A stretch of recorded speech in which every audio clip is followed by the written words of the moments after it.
Korean music के ऐसे वैसे नहीं, दीवानगी की हद तक दीवाने। कोरियंस नहीं, पाकिस्तानी। ये आखिर हो क्या रहा है? अमेरिकन इंग्लिश बहुत सुन लिया, हम लैटिन की भी तरफ जाते हैं, मगर Korean is very unique. Korean में ना वाइब आती है एक तरह से। ओपा गन्नम स्टाइल हमको पसंद आया था, इसी तरह समझ रहे ओपा गन्नम स्टाइल अपडेटेड वर्जन है ये सब कुछ, तो इसलिए अच्छा लगता है। मेरा नाम आलिया नाज़की है और आप सैरबीन देख रहे हैं, वो प्रोग्राम जिसमें हम उन कहानियों को समझने की कोशिश करते हैं जो आपके लिए अहम है। पता नहीं आपने नोटिस किया है या नहीं, लेकिन आजकल पाकिस्तान के नौउम्र लड़के लड़कियों में एक अलग ही तरह के म्यूज़िक, कल्चर और यहाँ तक कि ज़बान की भी धूम है। लेकिन के पॉप में ऐसा है क्या? साउथ कोरिया के पॉप म्यूजिक की धमक में अब कई दूसरे मुल्कों के नौजवानों के दिल की धड़कनें भी शामिल हो रही हैं।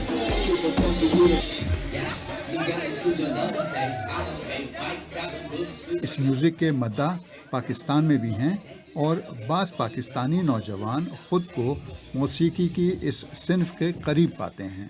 Korean is very unique. Korean में ना वाइब आती है एक। बिल्कुल परफेक्ट सिंक्रोनाइज और शार्प डांस होता है, उसमें ही मुझे अट्रैक्ट किया।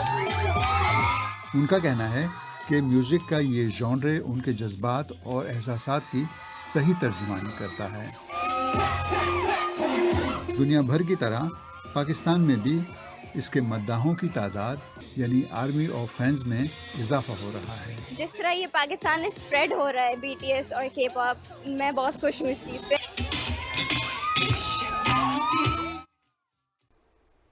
अच्छा, वैसे के पॉप के फैंस खुद को आम फैंस नहीं, के पॉप आर्मी कहते हैं। तो इस आर्मी को के पॉप में ऐसा क्या नजर आता है? उनके गाने, उन गानों की लिरिक्स सबसे ज़्यादा, अगर आप लिरिक्स पढ़ेंगे ना, इतनी ज़बरदस्त और मीनिंगफुल लिरिक्स होती है ना कि बस दिल को बस आराम आ जाता है। कोरियन ड्रामास की खूबसूरत बात यह है दैट वो दे डोंट एग्जैजरेट स्टफ, वो हर चीज़ रियलिस्टिकली दिखाते हैं। Because it's such a wide range, बहुत ही वाइड रेंज है। You can get everything you want, you want ballad, you want rock, you want everything, and this literally everything for everyone.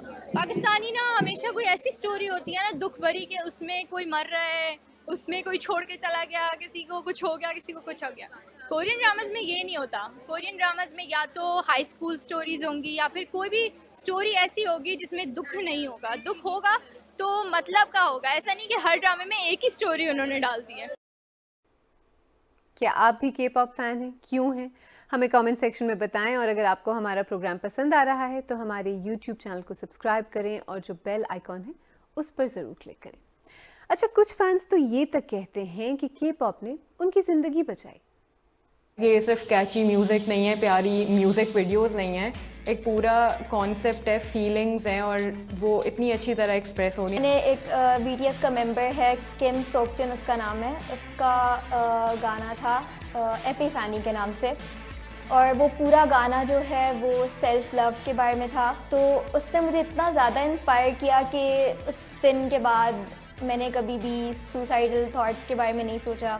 Pakistan में तो ख़ास तौर पे आर्मीज़ को बहुत डिग्रेड करते हैं कि क्या तुम लोग कर रहे हो, किस बैंड के पीछे हो, मतलब ये है वो है। हम चैरिटी प्रोजेक्ट्स करते हैं, हम लोग ब्लड डोनेशन प्रोजेक्ट्स करते हैं, हम लोग फूड ड्राइव्स करते हैं, हम लोग डोनेशंस देते हैं, हम लोग स्कूल्स में डोनेशंस देते हैं। हमारे इतने सारे प्रोजेक्ट्स, इतने अच्छे अच्छे प्रोजेक्ट्स हो चुके हैं। कोरियन ड्रामास का ये उनका जो कल्चर है वो हमसे थोड़ा बहुत मिलता है। जैसे वो अपने जो बुज़ुर्ग होते हैं उनको बहुत इज्जत देते हैं, उनके माँ बाप जो होते हैं उनकी ज़िंदगी में उसी तरह रोल प्ले करते हैं जैसे देसी कल्चर में होता है कि वो अपने बच्चों को बताते हैं कि जी आपने ये प्रोफेशन अडॉप्ट करना है, आपने इस यूनिवर्सिटी जाना है, नंबर आपके अच्छे क्यों नहीं आए। तो वो हमारे बड़ा ऐसा होता है कि आपको सिमिलर लगता है। और अगर आपने भी पाकिस्तानी ट्विटर पर बीटीएस आर्मी के चलाए हैशटैग ट्रेंड होते देखें तो ट्विटर और के पॉप के रिश्ते से आप वाकिफ़ हैं। अनम फारूक ने ट्वीट किया, बीटीएस पाकिस्तान आर्मी यानी फैंस आपसे प्यार करती है। मेन अली की ख्वाहिश है कि वो दिन कब आएगा जब बीटीएस पाकिस्तान में कॉन्सर्ट करेगा। निम्रा ने बीटीएस के लिए लिखा कि मेरी ख्वाहिश है कि आप पाकिस्तान आएँ। और ज़ैनब सलमान लिखती हैं, बीटीएस आर्मी मैं आपकी बहुत बड़ी फ़ैन हूँ, मैं दिन का आगाज़ आपके गाने सुनकर करती हूँ। अच्छा, एक होते हैं फैंस, फिर होती हैं BTS K-pop आर्मीज और फिर होते हैं सुपर फैंस जो कुछ ऐसे होते हैं। मैं हूं अदीका और मैं हूँ महानूर और हम हैं पाकिस्तान की K-pop performer sunshine girl.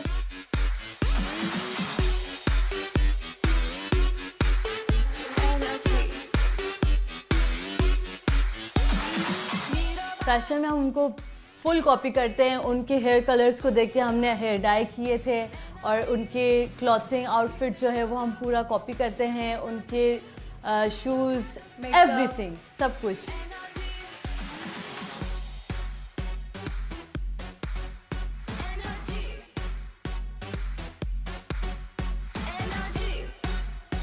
K-pop खाली डांसिंग नहीं है, K-pop डांसिंग है, सिंगिंग है, एक्टिंग है। K-pop बहुत सारी चीज़ें हैं, ठीक है। इट्स म्यूज़िक जिसमें सब कुछ आता है। तो हम भी यही कुछ करते हैं, K-pop डांस करते हैं, K-pop सिंगिंग करते हैं, K-pop सॉन्ग्स पर रिएक्शन बनाते हैं और K-pop से रिलेटेड इवेंट्स पर जाके व्लॉगिंग करते हैं ताकि हम बाकी लोगों को भी लाइव एक्सपीरियंस करवा सकें कि K-pop इवेंट्स कैसे होते हैं।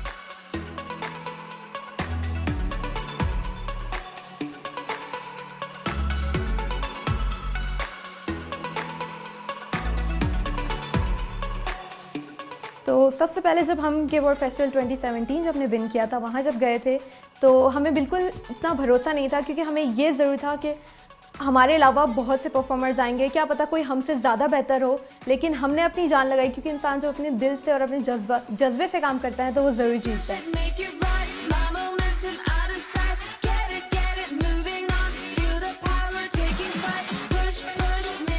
हम पाकिस्तान से तो हम BTS की फ़ैन हैं, जी, और गर्ल्स जनरेशन की। हम उनके पास जाके लाइक उनको बताना चाहते हैं कि पाकिस्तान में BTS के तो बहुत ज़्यादा फैंस हैं और गर्ल्स जनरेशन के भी बहुत ज़्यादा। जी।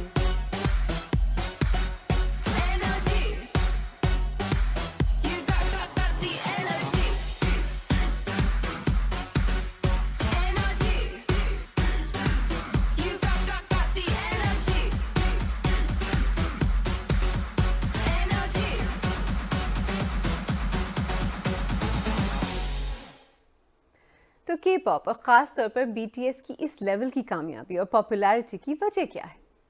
BTS जब 2010 में बने थे और 2013 के अंदर उनका जब डेब्यू हुआ था तो शुरू में उनको बहुत ज़्यादा हेट्रेड और बहुत ज़्यादा क्रिटिसिज्म का सामना करना पड़ा था। इसी तरह शुरू में क्योंकि वो बहुत ज़्यादा पॉपुलर नहीं थे, वो लोग स्ट्रीट्स के ऊपर जाके लोगों को अपने कंसर्ट की फ्री टिकट्स दे रहे होते थे और अगर कोई बंदा उनके फ़ैन इवेंट्स पे आता था तो ये लोग उनको थैंक यू के तौर पे एक गुलाब का फूल और कुछ स्पेशल गिफ्ट सारा देते थे। उनको इतनी ज़्यादा पॉपुलैरिटी नहीं मिली शुरू में और उनके पास इतना ज़्यादा पैसा भी नहीं था।